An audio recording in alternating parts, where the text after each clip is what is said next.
গরিব ছেলে ইট ভাটায় কাজ করে। গরিব ছেলে ইট ভাটায় কাজ করে। 2020 সালে তার একটা টিপাটিপি ফোন ছিল, ওই ফোনটা হারিয়ে যায় এবং ওই ফোনটা হারিয়ে যাওয়ার পরে 2020 সালে উত্তরপ্রদেশের আগ্রা, মানে তাজমহলের পাশে, একেবারে উত্তরপ্রদেশের আগ্রাতে তাজমহলের পাশে একটা মামলা হয়। কি মামলা হয়? যে উত্তরপ্রদেশের আগ্রার কোনো এক লোকের চিট ফান্ড করে অনেক টাকা নিয়েছে কেউ।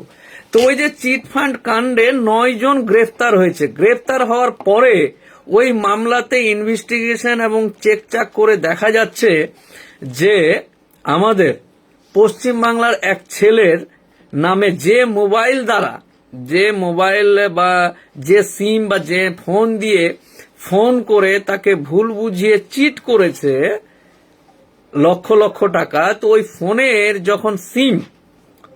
যখন সিম বা ওই ইনভেস্টিগেশন দল বা সাইবার ক্রাইমের যে সমস্ত অফিসাররা আছে তারা যখন ওই কোম্পানিকে মেসেজ করলো যেটা কার নামে সিম আছে, দেখা যাচ্ছে আমাদের পশ্চিমবঙ্গের একজনের নামে ওই সিম তোলা হয়েছে। তার আধার কার্ড, তার আঙ্গুলের ছবি, তার কি সব বিভিন্ন, মানে সেই মোবাইল প্রোভাইডার কোম্পানি কিন্তু পুলিশকে দেয়। সেই অনুযায়ী 2020 সালে মামলা হয়েছে। সেই অনুযায়ী পুলিশ ইট ভাটার কর্মচারীর কাছে এসে, এর আগে প্রথমবার যখন আসে পুলিশ আগ্রা থেকে, ইউপি থেকে, তখন ছেলেটা বাড়িতে ছিল না, অন্য জায়গায় কাজ করতে গেছিল। এইবার কিন্তু বাড়িতে ছিল। এইবার পুলিশ এসে, মানে একটা, যদি আপনি মনে করেন এত ছোট ব্যাপারের জন্য আবার উত্তরপ্রদেশ থেকে দুবার পুলিশ, হ্যাঁ, মানে ওইখানে টাকা লেনদেন হয়েছে, চিটিং হয়েছে, 9 জন আসামি ধরা পড়েছে, জেল খাটছে, কেউ জামিনে আছে। তো এত কিছু হয়ে যাওয়ার পরেও উত্তরপ্রদেশের পুলিশ ইনভেস্টিগেশনে দেখেছে যে এর মোবাইলের যে সিমটা ইউজ করেছে তার ডকুমেন্টস পশ্চিম বাংলার একজনের, এবং সে পুলিশ এসে দেখলো যে এই ছেলে কি কাজ করে না, তো সিম তো বিক্রি করে না। ওই যে 2000, এবার ওই ছেলে আজকে আমাদের অফিসে এসেছিল, তাকে জিজ্ঞাসা করা হলো কি হয়েছে, কেন কেস হয়েছে, তো বললো স্যার আমি ইট ভাটায় কাজ করতাম, একটা মোবাইল, টিপাটিপি মোবাইল সেই যুগে হারিয়ে গেছিল এবং হারিয়ে যাওয়ার পর কি হয়েছে জানি না। তো আমি হাসতে হাসতে বললাম যে না, ওই মোবাইল কুড়িয়ে পেয়েছে ইয়েতে, কি বলে, কোনো এক ওই তখন এই করেছে। তো যাই হোক, এইরকম বিষয়গুলো আছে। তো আমরা অনেক সময় মোবাইল হারিয়ে যায় বা মোবাইলের সিম হারিয়ে যায় বা বিভিন্ন কারণে মোবাইল এক হাত থেকে অন্য হাতে যায়, তখন কিন্তু দয়া করে আপনার যদি মোবাইল হারায় তাহলে থানায় একটা কিন্তু জেনারেল ডায়েরি বা কমপ্লেন বা অভিযোগ আপনাকে দিতে হবে যে আমার স্যামসাং এর একটা মোবাইল ছিল, মডেল নাম্বার এত, এই মোবাইলটা হারিয়ে গেছে। যদি ফোন সিম সমেত হারিয়ে যায় তাহলে আপনাকে কমপ্লেন করতে হবে যে, মানে ধরুন এই ফোনটাতে, এই ফোনে একটা সিম আছে, এই সিম সমেত এই ফোনটা যদি হারিয়ে যায় তাহলে কিন্তু এই ফোনটা আপনাকে থানায় কমপ্লেন করতে হবে। আপনি বড় লোক, ধর একটা গেছে আর একটা চলে আসবে, কোম্পানিকে বন্ধ করে দিলাম, নতুন সিম নিয়ে নিলাম, না, আপনাকে থানায় একটা কমপ্লেন বা অভিযোগ জানাতে হবে যে আমি অমুক জায়গাতে ছিলাম, মোবাইল সহ আমার সিম হারিয়ে গেছে। জিডি করতে হবে, জেনারেল ডায়েরি করতে হবে। আমরা তাড়াহুড়োর কারণে বা আমাদের নেটওয়ার্ক ক্ষমতার জোরে কিন্তু আমরা কমপ্লেন না করে অনেক সময় সিম উঠেনি। তো এটা আমি কেন বলছি আপনাকে, ধরুন কোনো কারণে আপনি যতক্ষণে সিম এবং ওই মোবাইল ইউজ না করে, দেখুন ওটা এমন কোন এক খারাপ মানুষের হাতে ওই মোবাইল বা সিম, দেখুন খারাপ মানুষের নেটওয়ার্ক, চিটার, বদমাস, খারাপ মানুষ যারা, তাদের নেটওয়ার্ক কিন্তু বিভিন্ন জায়গায় ছড়িয়ে আছে। ধরুন আমার মোবাইলটা ধর্মতলায় হারিয়েছে, তো ধর্মতলায় মোবাইলটা কেউ কুড়িয়ে পেয়ে যদি কোনো কারণে ওই সমস্ত খারাপ মানুষের কাছে গিয়ে হারিয়ে যায় বা পেয়ে যায়, তাদের হাতে চলে যায়, তাহলে কিন্তু আমি বিপদগ্রস্ত হতে পারি। এই যে একটা ইট ভাটায় কাজ করে ছেলে, মানে আর্থিক অবস্থা বুঝতে পেরেছেন, ঠিক মতন কথা বেরোচ্ছে না, ঠিক মতন জিজ্ঞাসা, হ্যাঁ একবারে হাসছে।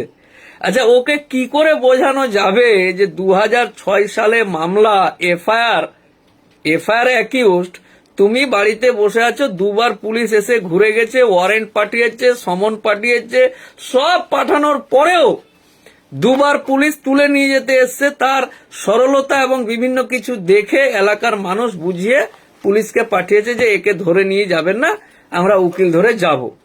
তো এইরকম পরিস্থিতিতে এত সরল ছেলেটাকে একজন আইনজীবী, কালো কোট পরা মানুষ, আইনের ভয়াবহতা কত, যে তোমার উপর কোনো মামলা হয়েছে আর 6 বছর তুমি কোর্টে দেখাই করনি, মানে কত বড় লাট সাহেব। আমি জজ, এখানে বসে আছি 6 বছর ধরে, প্রত্যেকদিন এই ফাইলটা আসছে, হ্যাঁ এটা কার, না তো এই মোবাইল হারিয়ে যাওয়া বা চিটিং এর মামলা, হ্যাঁ আসামি নাম্বার অমুক কই, তো বললাম না আসেনি। এটা কতদিন, না তো কন্টিনিউ 6 বছর ধরে কোর্টের সামনে এই ফাইল আসছে আর আসেনি বলে চলে যাচ্ছে। আচ্ছা, আপনি যদি জজ হন বা আমি যদি জজ হই বা বিচারক হই, তাহলে আমার কি মনে হবে না যে কত বড় মাতব্বর রে বাবা, আমার মতন আদালতকে অবমাননা করে বারবার ডাকছি, সমন পাঠাচ্ছি, ওয়ারেন্ট পাঠাচ্ছি, কোনো কিছুকে তোয়াক্কা না করে সে আসছেই না। দুবার পুলিশ গেল, তারাও আনতে পারছে না। ব্যাপারটা কি? উইজি কে সেই লাট সাহেব? তো লাট সাহেবকে পরে দেখা যাচ্ছে যে নাক থেকে ইয়ে বেরোচ্ছে, এত বড় লাট সাহেব, বুঝতে পারলেন না? মানে ওর তো ভয় ডরের কোনো ব্যাপার না, সাদা সিধে মানুষ, গরিব মানুষ, ধর কি হবে, আমি তো কিছু করিনি। এইরকম পরিস্থিতিতে তাকে বোঝাতে গিয়ে আজকে বারবার হাসাহাসিও করলাম সবাই মিলে, মানে কোনো ব্যাপার না আর কি, হ্যাঁ যাবো জেল খেটে নিবো। আরে কি আছে না যে সমস্ত ব্যাপার স্যাপার গুলো। তো অনেক সময় আমরা উকিল হলেও কিন্তু সাধারণ মানুষকে বোঝাতে অক্ষম হয়ে যায় তার সরলতার কাছে, কারণ ও ভাবছে যে আমার কোনো অপরাধী নয়। কিন্তু একজন আইনজীবী হিসাবে একটা মোবাইল থেকে করাপশন বা চিটিং হয়েছে, ওই মোবাইলের সিমকে পুলিশ ইনভেস্টিগেশন করে দেখছে যে আপনার নামে ওই সিম উঠানো আছে, তো আপনাকে পুলিশ জিজ্ঞাসাবাদ করবে না?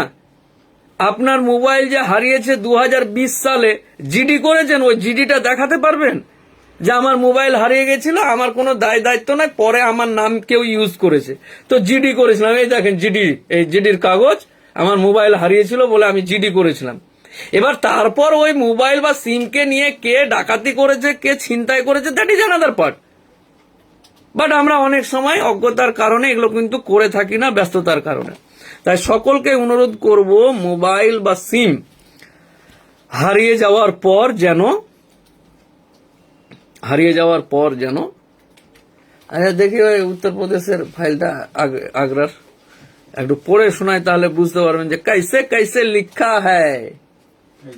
হ্যাঁ, इसमें ও আবার বেটা গুগলে ট্রান্সলেট করে বাংলা করেছে, বুঝতে পারলেন না? হিন্দিতে পুলিশ এসে সাইন করিয়ে নিয়ে গেছে হিন্দি মে, लेकिन उसको गूगल ट्रांसलेट করেছে। अच्छा, नोटिस अंतर्गत 160/91 दंड प्रक्रिया संहिता, ठीक है, पश्चिम बंगाल, मोबाइल नंबर फल्ला, संबंधित मुख्य माने थानार केस नंबर 58/2020, धारा 66 आईटी एक्ट, थाना अहमदपुर, जनपद आगरा, उत्तर प्रदेश की विवेचना अध्यस्थकारी विवेचक द्वारा की जा रही है। उपरोक्त अभियोग के विवेचना में धारा 160/91 दंड प्रक्रिया संहिता के अंतर्गत आपका कथन अंकित किया जाना आवश्यक है।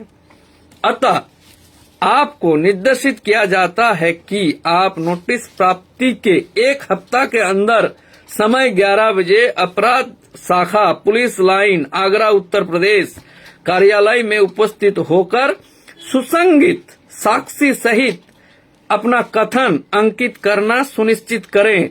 यदि आप निश्चित समय पर उपस्थित नहीं होते हैं तो ये अवधारणा करता हूं कि आप इस संबंध में कुछ नहीं कहना चाहते हैं, विवेचना में सहयोग नहीं कर रहे हैं, तदनुसार अग्रिम विवेचना की जाएगी।